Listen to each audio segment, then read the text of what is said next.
오늘은 하나님이 기뻐하시는 교회 시리즈 마지막입니다. 드디어 대망의 마지막인데, 마지막 편 데살로니가 교회를 통해 하나님께서 기뻐하시는 교회는 어떤 교회인지 살펴보기 원합니다. 여러분, 교회란 무엇입니까? 이거 보세요. 이거 안 됩니다. 교회란 무엇입니까, 여러분? 교회는 그리스도의 몸입니다. 그러면 교회의 머리는 누구십니까? 교회의 머리는 예수 그리스도십니다. 그러면 교회는 누가 운영하십니까? 교회는 성령님께서 운행하시는 것입니다. 이 교회관이 확실해야 합니다. 그래야만 우리의 신앙이 흔들리지 않는다는 것입니다. 제일 처음에는 로마 교회에 대해 같이 은혜 나누었습니다. 로마 교회는 좋은 소문이 난 교회였다라고 말씀드렸습니다. 여러분, 교회에 좋은 소문이 나야 합니다. 근데 그 좋은 소문은 밖에 있는 사람들이 내는 게 아니라 내가 낸다는 것입니다. 이 교회를 다니는 내가 내는 것입니다. 그렇기 때문에 교회에 대해 긍정적인 이야기만 하는 것입니다. 교회를 자랑할 때 다른 것을 자랑하는 것이 아닙니다. 오직 예수 그리스도만 자랑되어야 하는 것입니다. 예수 그리스도만 자랑하시는 저와 여러분 되시기를 주님의 이름으로 축원드립니다. 둘째로는 안디옥 교회에 대해 말씀 나누었습니다. 안디옥 교회는 하나 되는 교회였다라고 말씀드리면서 안디옥 교회가 크게 성장하여서 5명의 리더를 세웁니다. 5명의 리더를 세우는데 모두 사회적 지위와 인종, 빈부의 격차, 학벌을 뛰어넘어서 리더를 세웠다는 것입니다. 첫 번째는 바나바, 인품도 좋고 학식도 있는 유대인이었습니다. 그리고 두 번째로는 시몬이라는 아프리카 흑인이었습니다. 흑인을 세웠는데 당시 흑인들은 거의 대부분 노예 신분이었습니다. 이런 노예 신분인 사람을 교회 리더로 세웠다는 것입니다. 그리고 누기오라는 사람이 있는데 이 사람도 북아프리카 출신이다라고 성경은 기록합니다. 그리고 마나임이라고 성경에서는 헤롯의 적동생이다라고 묘사하는 사람이 있는데 왕족이었고 로열 패밀리였습니다. 이런 사람도 교회 리더로 세웠고, 그리고 마지막으로는 열정이 넘쳤던 청년 바울이었다는 것입니다. 이러한 다양한 인종과 다양한 학벌, 사회적 지위가 달랐던 5명의 리더가 세워졌고, 그 5명이 조화롭게 하나 되어서 교회를 이끌어 나간다는 것입니다. 교회에는 학벌, 빈부의 격차, 사회적 신분 이런 거 없습니다. 교회에는 누가 맞고 누가 틀리고 이런 게 없다는 것입니다. 교회에는 오직 하나님의 뜻만 강조되고 하나님의 뜻만 따라가는 것입니다. 우리가 이성으로 이해가 되지 않더라도 그것이 하나님의 뜻이라면 따라가는 것입니다. 셋째로는 고린도 교회에 대해 나누었습니다. 고린도 교회는 성령의 역동성이 살아있는 교회였다라고 말씀드렸습니다. 고린도가 정말로 죄악이 가득하여서 그 당시 이런 고린도 사람 같으니라고 그런 말이 유행했었습니다. 근데 그 말이 무슨 말이냐? 정말 부도덕하고 문란한 사람을 일컬는 대명사격이었다는 것입니다. 그렇게 정말 부도덕하고 문란한 도시였는데 그 도시에 복음이 전해졌을 때 많은 복음의 열매가 맺어졌다는 것입니다. 비결은 성령 충만이었습니다. 성령 충만이었고 성령의 역동이었다는 것입니다. 성령의 은사를 사모하고 성령의 은사를 많이 받으심으로 주님께 귀히 쓰임 받으시는 저와 여러분 되시기를 주님의 이름으로 축원드립니다. 그런데 이 성령의 은사도 중요하지만 그보다 더 중요한 것이 있다는 것입니다. 그것은 바로 성령의 열매입니다. 성령님께서 우리 가운데 내주하셔서 사랑과 희락과 화평과 오래 참음과 자비와 양성과 충성과 온유와 절제, 이 열매들을 우리 삶 가운데 가득가득 맺혀주시는데, 우리 삶 가운데 그런 열매들이 가득가득 맺혀질 때 우리가 비로소 예수님을 닮아가는 삶을 살 수 있게 된다는 것입니다. 넷째로는 갈라디아 교회입니다. 갈라디아 교회는 은혜의 복음을 지키는 그런 초심을 회복하는 교회다라고 말씀드렸습니다. 갈라디아 교회는 특별히 이방인들이 많은 교회였는데, 그러므로 이 교회는 정말 순수한 복음으로 시작한 그런 교회였습니다. 오직 은혜로 구원받았다는 감격으로 기쁨과 열정이 넘쳐나던 교회였다는 것입니다. 그러나 얼마 지나지 않아서 유대인들이 그 교회에 유입되고 신앙이 형식적으로 변질되어져 갔다는 것입니다. 이게 무섭습니다. 신앙이 형식적으로 변질되어져 간다는 것입니다. 사람들이 점점 율법주의적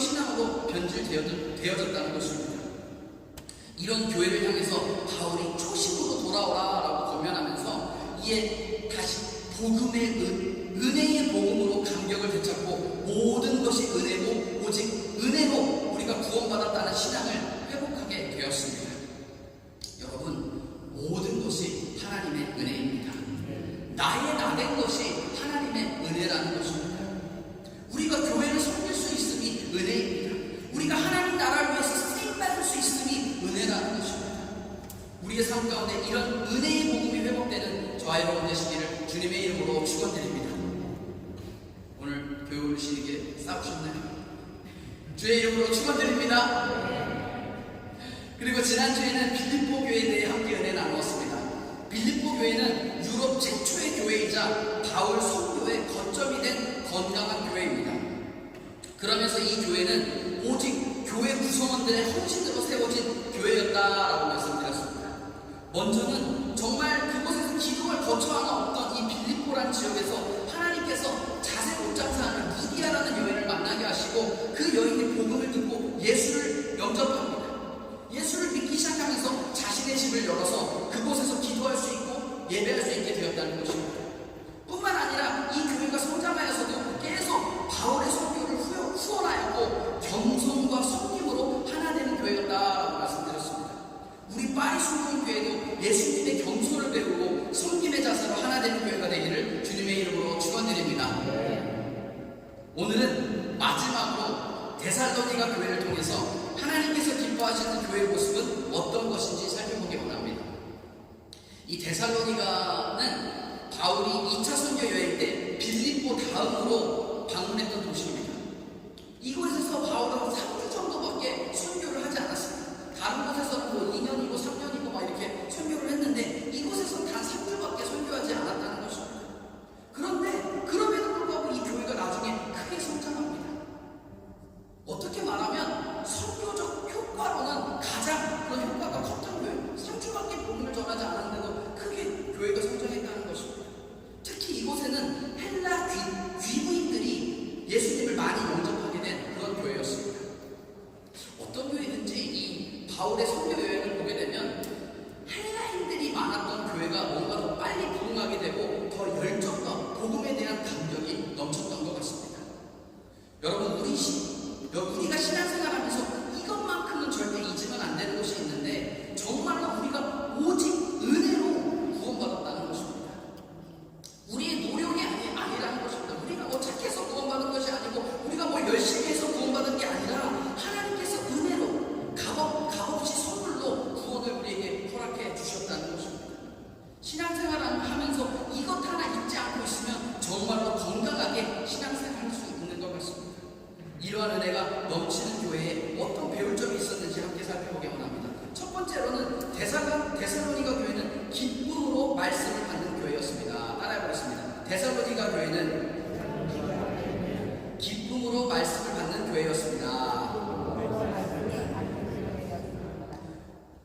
오늘 본문 5절에서 6절은 이렇게 기록합니다. 이는 우리 복음이 너희에게 말로만 이룬 것이 아니라 또한 능력과 성령과 큰 확신으로 된 것임이라. 우리가 너희 가운데서 너희를 위하여 어떤 사람이 된 것은 너희가 아는 바와 같으니라. 또 너희는 많은 환난 가운데서 성령의 기쁨으로 말씀을 받아 우리와 주를 본받는 자가 되었으니 라고 기록합니다. 이 데살로니가 전후서는 바울이 데살로니가 교회에 보내는 편지입니다. 그 편지 서두에 교회를 칭찬하고 교회에 감사한다라는 내용을 전하고 있는 것입니다. 그리고 이 5절에 뭐라고 그러냐? 5절에는 이 복음의 전달 방식을 이야기하고 있는데 복음이 너희에게 단순히 말로만 전해진 것이 아니라 그 복음이 전달될 때 하나님의 능력, 기적과 이사가 동반되었고 여기 성령으로 전달되었다라는 말이 있는데 그 말은 무슨 말이냐? 이 복음이 전달될 때 진정한 너희 가운데서 진정한 회개가 일어났다 이런 말입니다. 그로 인해서 많은 자들이 큰 확신을 얻게 되었다라고 기록한다는 것입니다. 여러분, 이것이 바로 복음의 능력입니다. 복음은 단순히 말뿐만이 아니라 하나님의 능력과 회개가 나타나며 이것이 또한 믿는 사람들의 삶을 통해서 확증되어진다는 것입니다. 그리고 더 나아가서 6절에는 뭐라고 그러냐? 데살로니가 교회가 많은 환난 가운데 있었음에도 불구하고 말씀을 성령의 기쁨으로 받았다라고 기록한다는 것입니다. 고난과 핍박 가운데 있었는데 말씀을 기쁨으로 받았다는 것입니다. 여러분, 교회 공동체가 세상과 구별되는 한 가지가 있습니다. 그것은 바로 말씀인 것입니다. 말씀이 교회 공동체의 삶의 기준이 되고 기초가 된다는 것입니다. 우리가 말씀 따라서 신앙생활하게 되고 말씀으로 인해 우리가 자라나간다는 것입니다. 요한복음 17장 8절은 이렇게 기록합니다. 나는 아버지께서 내게 주신 말씀들을 그들에게 주었사오며 그들은 이것을 받고 내가 아버지께로부터 나온 줄을 참으로 아오며 아버지께서 나를 보내신 줄도 믿었사옵나이다. 예수님께서 제자들에게 주셨던 가장 큰 선물이 무엇이냐? 바로 말씀이라는 것입니다. 하나님의 말씀을 그들에게 전하는 것이 예수님의 사명이었습니다. 이 말씀을 전하기 위해 말씀으로 오신 예수님께서 그 말씀을 제자들에게 전할 때 이 말씀에서 뭐라고 하냐? 그 말씀을 제자들에게 전할 때 제자들이 예수님이 하나님의 아들이심을 깨닫게 되고 하나님의 계획을 알게 되고 그로 인해 구원과 영생을 얻게 되었다라고 성경은 기록한다는 것입니다. 말씀이 바로 우리의 삶의 유일한 지침이고 구원으로 인도하는 유일한 길을 알려준다는 것입니다. 그래서 교회에서 말씀이 중요합니다. 우리가 모일 때마다 말씀이 나눠져야 합니다. 큐티가 중요하고 성경 말씀 읽고 묵상하는 것이 중요하다는 것입니다. 우리의 삶 가운데 구역 모임할 때도 말씀을 나누며 이야기하는 것이 중요하다는 것입니다. 그렇기 때문에 우리가 큐티도 하고 말씀 묵상도 하고 성경 읽어서 개인 묵상도 하고 구역 예배 모여서 같이 말씀을 나누는 것입니다. 데살로니가 교회가 어떻게 말씀으로 급성장할 수 있었는가? 그들이 이 말씀을 기쁨으로 받고 이 말씀이 선포될 때 그 말씀을 하나님의 말씀으로 받았다는 것입니다. 여러분, 선포되는 말씀은 하나님의 말씀으로 받아들여야 합니다. 선입견이 없어야 합니다. 고정관념이 없어야 한다는 것입니다. 선포되는 그 말씀 그대로 믿고 순종하면 되는 것입니다. 여러분, 강대상에서 선포되는 그 말씀을 붙잡는 여러분 되시기를 주님의 이름으로 축원드립니다. 그래야 우리 마음속에 기쁨이 일어나고 역사가 일어나는 것입니다. 그래야 그 말씀이 나를 살리고 교회를 살리는 것입니다. 여러분, 강대상에서 말씀이 선포될 때 때로는 우리가 이렇게 생각할 수 있습니다. 저 말씀 김집사가 들어야 되는데, 저 말씀 박집사가 들어야 되는데, 이렇게 생각한다는 것입니다. 근데 여러분, 아닙니다. 강대상에서 선포되는 말씀은 하나님께서 나에게 하는 말씀이라고 받아들여야 한다는 것입니다. 저도 말씀을 준비하면서 때로는 막 울면서 회개할 때가 있습니다. 여러분 생각해 보십시오. 이게 그냥 제 경험과 제 지식을 여러분께 나눠드리는 거는 이걸 읽고서는 제가 울고 회개가 나겠습니까? 눈물을 흘리겠습니까? 제 경험이고 제 지식이 아니라는 것입니다. 이것이 하나님의 말씀이라는 것입니다. 물론 제가 부족합니다. 하지만 부족한 종을 사용하셔서 부족한 종의 입술을 통하여서 하나님의 말씀이 선포되게 하신다는 것입니다. 제가 지난주에도 말씀드렸지만 엘리 제사장 이 사람은 정말로 부족한 하나님의 종이었습니다. 본인의 제사장 임무를 게을리하였고 정말 그 아들들 2명이 있는데 아들 2명이 성전 수종 두는 여인들을 욕보였는데도 그냥 그것을 그냥 가만히 놔뒀던 정말 인간적으로는 부족함이 정말 많았던 그런 사람이었습니다. 그럼에도 불구하고 한나가 성전에 나와서 하나님께 몸과 부르시고 막 기도할 때에 하나님께서 그 엘리 제사장, 부족한 그 엘리 제사장의 입술을 통하여서 한나의 기도에 응답해 주셨다는 것입니다. 한나가 막 공허와 기도할 때 내 딸아 평안히 가라. 하나님께서 내 기도를 응답하시기 원하는 것. 그 대답이 있은 후에 한나가 바로 아이를 가졌다는 것입니다. 그 아이가 누구냐? 바로 사무엘이었습니다. 그리고 이 부족한 엘리 제사장을 통하여서 이스라엘 역사의 길이 남을 위대한 영적 지도자 사무엘이 훈련받고 탄생하게 되었다는 것입니다. 여러분, 꼭 제가 아니어도 다른 분이 오셔서 이 말씀을 전할지라도 이 강대상에서 전해지는 말씀을 하나님께서 나에게 하신 말씀이라고 받으시는 저와 여러분 되시기를 주님의 이름으로 축원드립니다. 그러면 그 말씀이 저와 여러분을 살리게 될 것입니다. 예수님께서도 씨 뿌리는 자의 비유를 이야기하시면서 이 마음밭에 대한 이야기를 하십니다. 농부가 같은 씨를 막 여기저기 흩어 뿌리는데 어느 씨앗은 길바닥에 뿌려지고 어느 씨앗은 돌밭에, 어느 씨앗은 가시덤불에, 어느 씨앗은 좋은 땅에 뿌려졌다는 것입니다. 길바닥에 뿌려진 씨앗은 마귀가 와서 금방 채고, 돌밭에 뿌려진 씨앗은 그 말씀을 처음엔 기쁨으로 받았지만 뿌리가 깊지 않아서 해가 나고 환란이 다가올 때 그 믿음을 쉽게 저버렸다는 것입니다. 또한 가시덤불에 뿌려진 씨는 뿌리를 조금 내리고 조금 자라는 것 같지만 세상 염려와 유혹이 다가왔을 때 그걸 못 견디고 가지가 말라 죽어버려서 열매를 맺지 못했다는 것입니다. 그러나 좋은 땅에 떨어진 씨앗은 뿌리를 내리고 잘 자라서 30배, 60배, 100배의 열매를 맺게 되었다는 것입니다. 이 씨 뿌리는 자의 비유는 하나님의 말씀이 우리 마음밭에 떨어질 때 우리가 어떤 태도를 가지고 받느냐에 따라 열매를 맺기도 하고 아니면 열매도 못 맺고 그냥 사라져버리기도 한다는 예수님의 가르침인 것입니다. 말씀을 선입견 없이 고정관념 없이 있는 그대로 하나님이 나에게 주시는 말씀이라고 생각하고 받으시는 저와 여러분 되시기를 주님의 이름으로 축원드립니다. 둘째로는 데살로니가 교회는 믿는 자들의 본이 되는 교회였습니다. 따라해보겠습니다. 데살로니가 교회는 믿는 자들의 본이 되는 교회입니다. 오늘 본문 6절에서 7절은 이렇게 고백합니다. 또 너희는 많은 환난 가운데서 성령의 기쁨으로 말씀을 받아 우리와 주를 본받는 자가 되었으니 그러므로 너희가 마게도냐와 아가야에 있는 모든 믿는 자의 본이 되었느니라. 여기 본문에 보니까 데살로니가 교회가 말씀을 기쁨으로 받아서 어떻게 하냐? 주 예수님을 본받는 자가 되었다라고 6절을 기록한다는 것입니다. 그리고 그렇게 말씀을 사모하고 순종함으로 이 데살로니가 교회의 모습이 마게도냐와 아가야에 있는 모든 믿는 사람들의 본이 되었다라고 기록합니다. 여러분, 오늘날 가장 큰 문제가 무엇입니까? 이 시대의 가장 큰 문제가 무엇입니까? 바로 진정한 리더가 없다는 것입니다. 본받을 만한 지도자가 없다는 것입니다. 교회에도 리더십의 부재가 많이 일어납니다. 교회에서 믿음을 다음 세대에게 전해줘야 하는데 교회의 믿음의 본이 되지 못하여서 이 믿음이 전수되지 못하는 경우가 많이 있다는 것입니다. 그런데 여러분, 데살로니가 교회는 참으로 행복한 교회였습니다. 이 교회의 행복이 무엇이냐? 믿음을 본받을 만한 그런 대상이 많았다는 것입니다.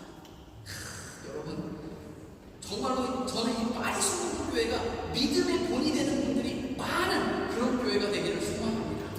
그래서 그 믿음이 교회에서 처음 나오는 새신자들에게, 또한 믿음이 연약한 지체들에게, 또한 우리의 다음 세대들에게 그대로 전달되기 원합니다.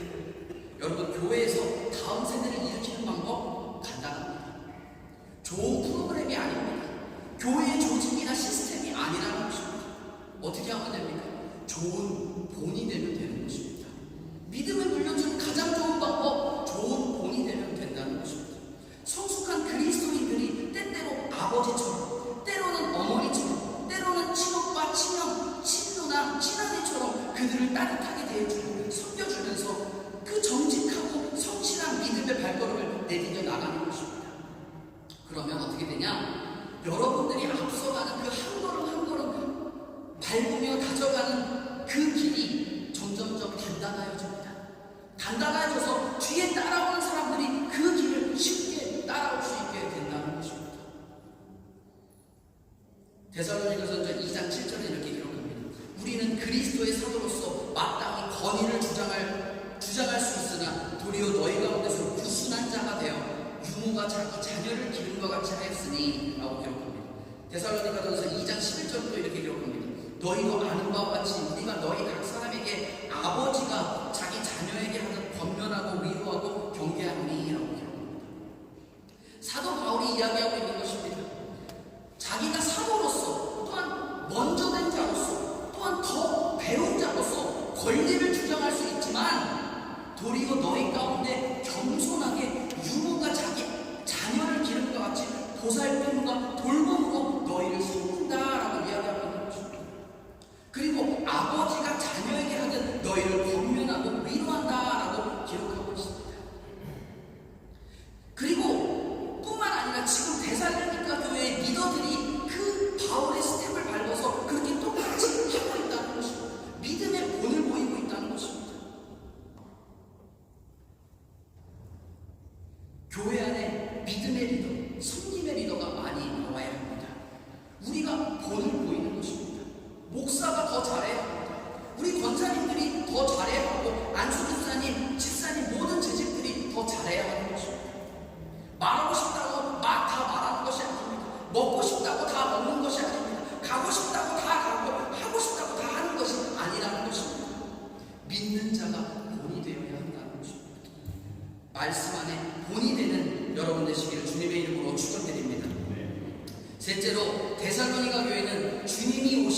교회였습니다. 따라해보겠습니다. 데살로니가 교회는 주님이 오심을 기다리는 교회였습니다.